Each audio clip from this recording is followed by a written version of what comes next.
بسم اللہ الرحمن الرحیم۔ السلام علیکم ورحمۃ اللہ وبرکاتہ۔ پیارے دوستو، پیارے بھائیوں، آپ میرا فیس بک اور یوٹیوب چینل پیام ارشاد دیکھ رہے ہیں۔ چینل پر تشریف لانے کا بہت شکریہ۔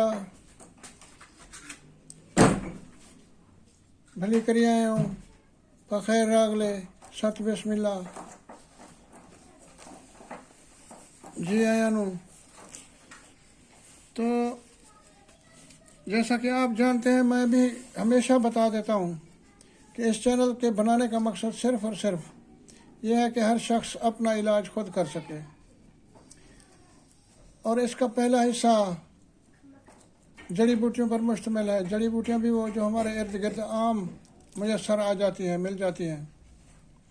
دوسرا حصہ کشتہ جات پر مشتمل ہے۔ کشتہ جات بھی وہ جو ہر شخص آسانی سے بنا سکے۔ اور تیسرا حصہ اب اس کا بیماریوں اور ان کے علاج سے متعلق ہے۔ تو یہ چیزیں میں یہ جو رکھ دیتا ہوں ادھر، یہ چیزیں میں صرف علامتی طور پر رکھ دیتا ہوں۔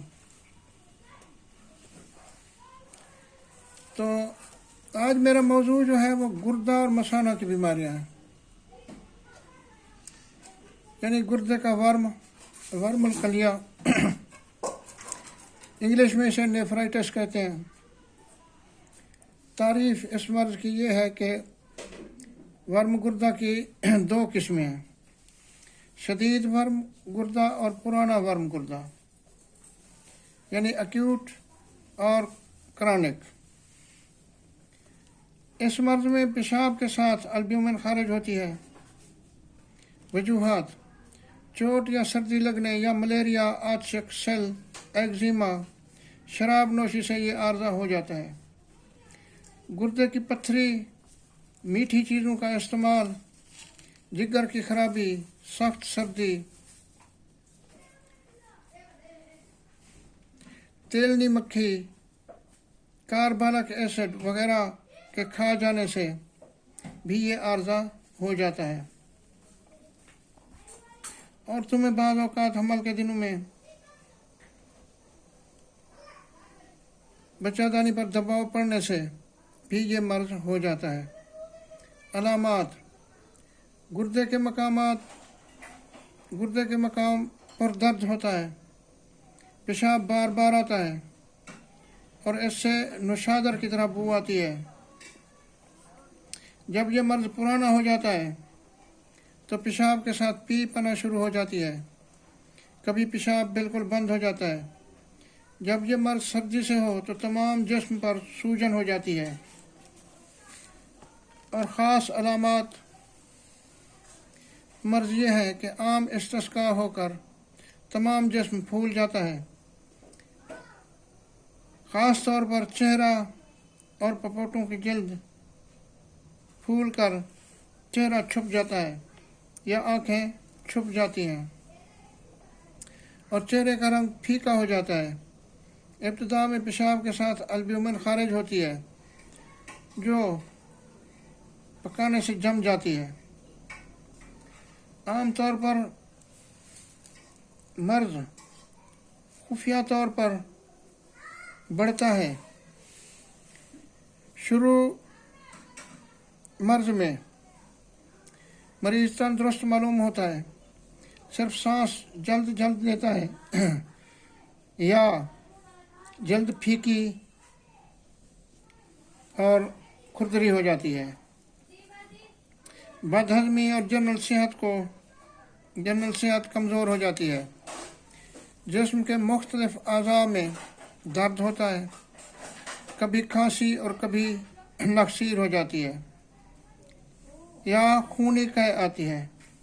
مریض کو شراب پینے کی عادت ہو تو پہلے خرابی جگر کی علامات پیدا ہوتی ہیں۔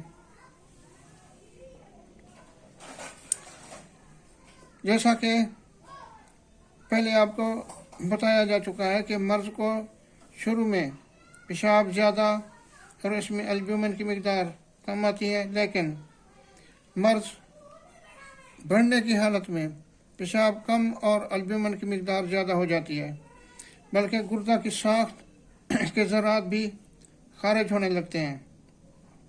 نظر میں فرق آ جاتا ہے، اعصابی کمزوری کی علامات پیدا ہو جاتی ہیں۔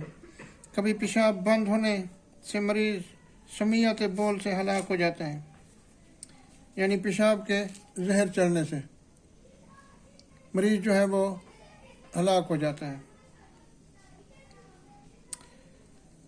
مرض کی پرانی صورت ہو تو سردی کے ساتھ بخار ہوتا ہے، گردے کے مقام پر بھاری پن معلوم ہوتا ہے۔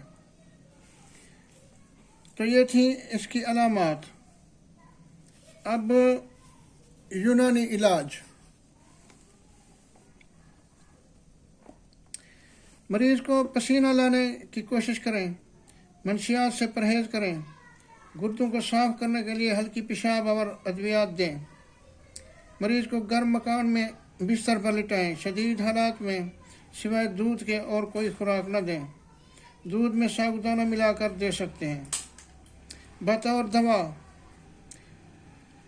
مغز بیج خربوزہ 5 ماشا، مغز بیج کدو شیریں 3 ماشا، بیج کرفس یا کرفس 3 ماشا، بیج خرفہ 3 ماشا، بیج ختمی 3 ماشا، مغز بادام مکشر 3 دانہ، گوند کتیرہ 3 ماشا، ست ملٹھی 3 ماشا، گل ارمنی 3 ماشا، بیج خشخاش 3 ماشا، سب کو پانی میں پیس کر لعاب بہی